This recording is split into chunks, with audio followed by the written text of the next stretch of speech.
Le saut à ski consiste à s'élancer d'un tremplin en pente incliné de 35 à 37 degrés en atteignant une vitesse d'environ 90 km/h avant de décoller.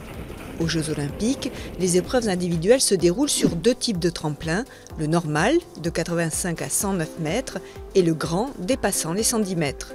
Seul le grand est utilisé pour les épreuves par équipe.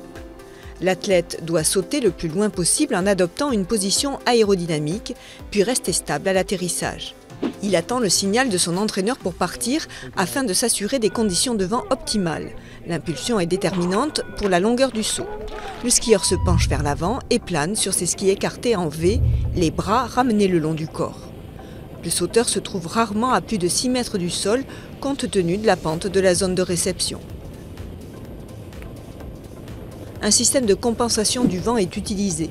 Un athlète qui saute dans des conditions de vent défavorables est crédité de points. Celui qui profite d'un vent favorable se voit retirer une partie de ses points. Le saut le plus long n'est pas forcément le vainqueur. Les juges notent aussi la position en vol et la réception.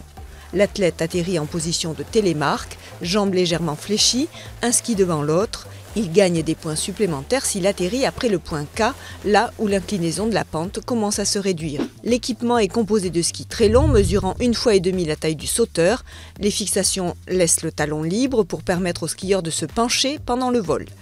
Les chaussures sont souples mais maintiennent bien la cheville avec leur dos rigide. Les caractéristiques techniques des combinaisons sont très contrôlées afin de limiter les effets de portance dans l'air. L'athlète se protège avec un casque et des lunettes.